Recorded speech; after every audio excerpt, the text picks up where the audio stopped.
In this lesson, we're going to learn about measurements in physics. This is one of the basic and fundamental things you should understand in physics. Measurement is the process of comparing an unknown physical quantity with a known standard and universally accepted quantity.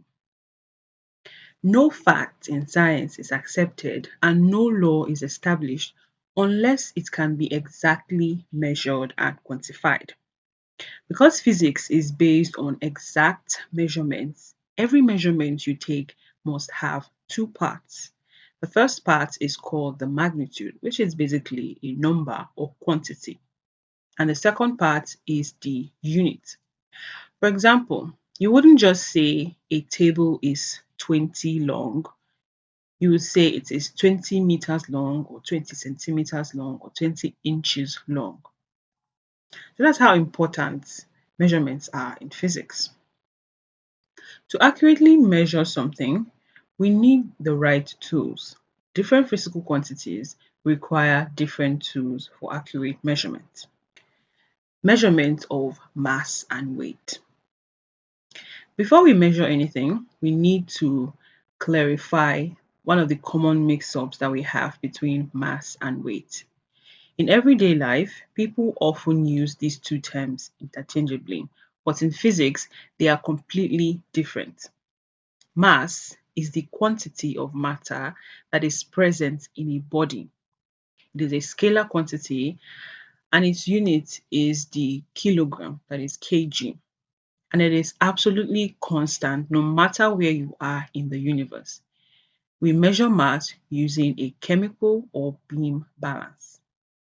Weight, on the other hand, occurs due to the force of gravity acting upon an object. It is a vector quantity and it is measured in newtons using a spring balance. It actually varies depending on gravity. A fun question that I usually get is whether somebody's weight will be the same on Earth as a person's weight will be the same on the moon. So those two things are different. So depending on the gravity, a person's weight can fluctuate or an object's weight can fluctuate. Another measurement is measurement of length. When measuring length, you need to pick the right instrument for the job. We have different instruments that you can use to measure length, but we'll just mention a few. So we have the meter rule. The meter rule is perfect for measuring a table or a room. The smallest graduation that it has is 0.1 cm or 1 millimeter. For much longer distances, you can use a tape rule. It is more flexible and longer. Another example is the Vernier caliper, and this is used to measure the internal and external diameters of a tube. It has two sets of jaws and can measure accurately to the nearest 0.1 millimeter. And then the third and final example is the micrometer screw gauge. This is used to measure something that is incredibly small, like the diameter of a wire or the thickness of a piece of paper. It has a higher reading accuracy than the vernier caliper, and its reading is up to 0.1 millimeter or 0.001 cm. Another measurement is the measurement of volume. A graduated cylinder can be used for measuring volumes of liquids. It is accurate to the nearest 1 centimeter cube, and it can also be used in measuring the volume of irregular shaped objects like stone with the aid of displacement or Eureka can. Now let's look at some of the instruments that we talked about in length, how to properly use them. A meter rule is quite straightforward to use, so there's really no learning curve here. So we're going to learn how to use the vernier caliper and the micrometer screw gauge. These questions may come out in your exam, so it's important for you to know how to use them. To read a vernier caliper can be tricky. So first we need to know the important parts that you need to know. The vernier caliper has a main scale, and a sliding vernier scale. So here's the rule. You read the whole number and the first decimal digit from the main scale. Then you find the exact point where a mark on the vernier scale perfectly coincides with a mark on the main scale to get your second decimal digit. Let's try an example so that you can see what we mean. Here we have a vernier caliper. So we can see the main scale here and the vernier scale. So we see it's starting from 0 centimeters. The vernier scale, remember we said the first whole number. So based on what we can see here, we can see that the vernier scale is starting from 0. So just take a look at the 0 line right here. What number comes before this 0 line? So we have 1, 1 point, 1, 1.2, 3, 4, 1.5, and then we have up to 2. So the first value, which is the 0 value, is between 1.1 and 1.2. So the first one we're going to take is 1.1. So we have 1.1 cm. Next, we're going to find the mark on the vernier scale that most closely lines up with one of the marks on the main scale. So here we can see that 6.0 and 7.0 are very close, but 6.5 lines up best with one of the marks on the main scale. So we have 6.5 on the vernier scale. Next, we're going to convert this. So basically what we're going to do is multiply it by the level of accuracy, which is 0.01. So then we will have 6.5 multiplied by 0.01. So we'll have 0.065 cm. And then what we'll do finally is add the two values together.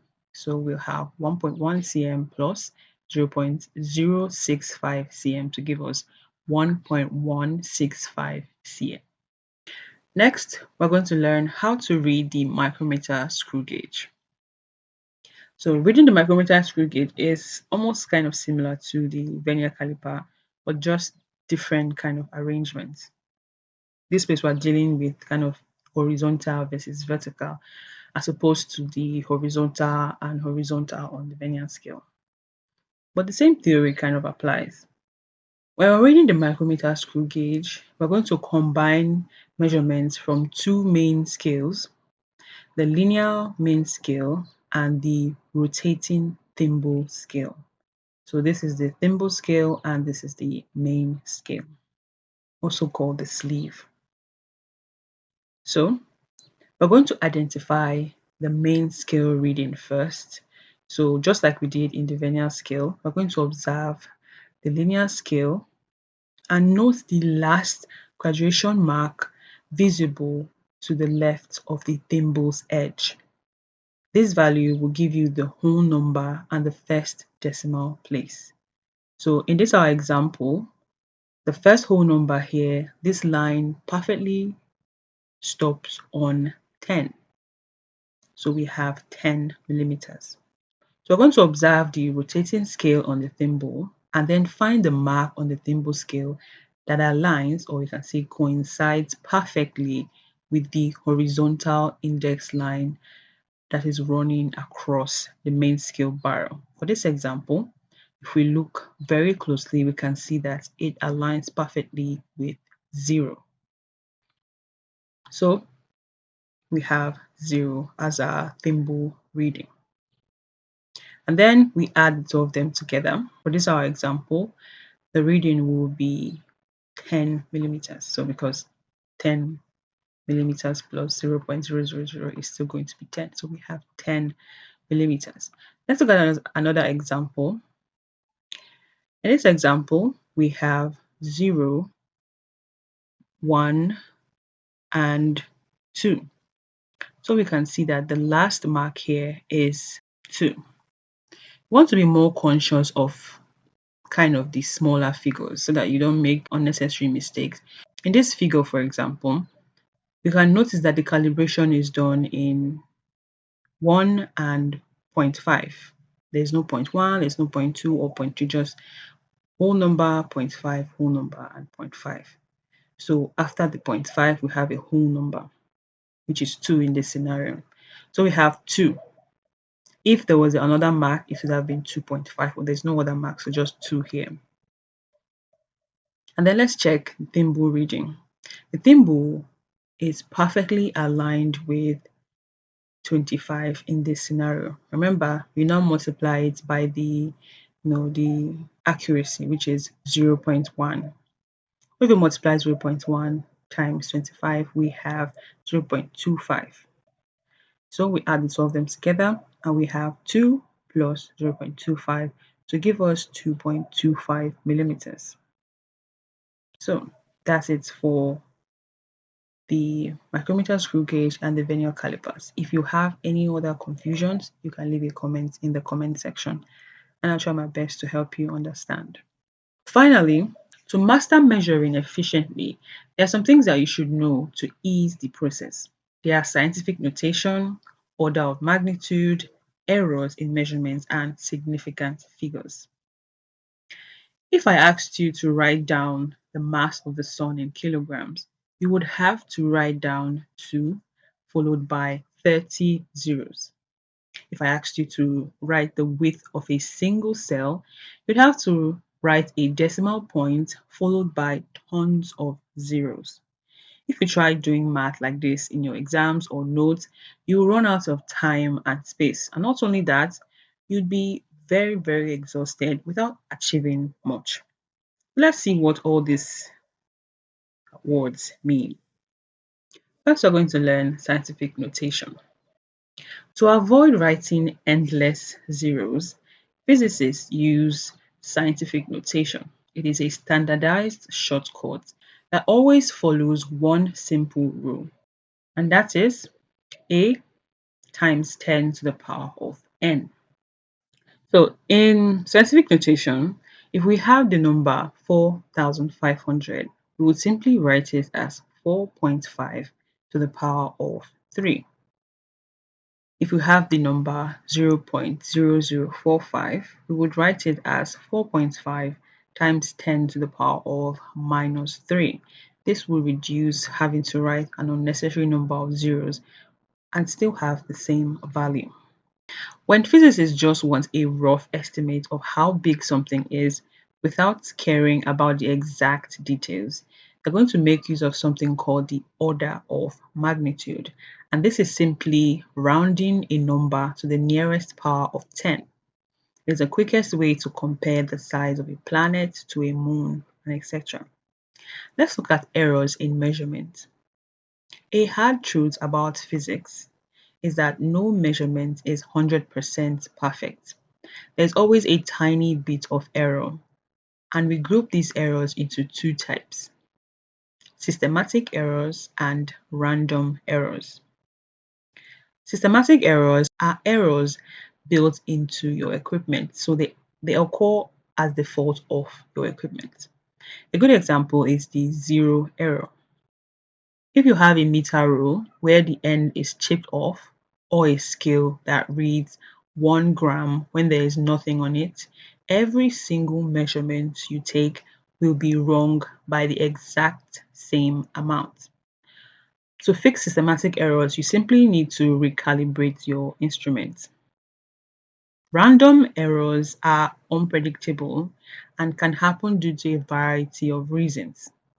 For example, the temperature in a room might change slightly, or to be more specific, we have something called parallax error, where inaccuracies occur due to reading from a bad angle. So when you're trying to read the figure on a test tube or something else, you can read from a bad angle and get a wrong reading. Because random errors go up and down randomly, just like the name states, you can fix them by taking multiple readings and finding the average. So let's look at significance figures. Because our measurements have errors, we can't pretend our final calculations are perfectly precise. This brings us to significant figures. When you look at a number, which digits actually matter? Here are three golden rules for significant figures. Non-zero numbers always count.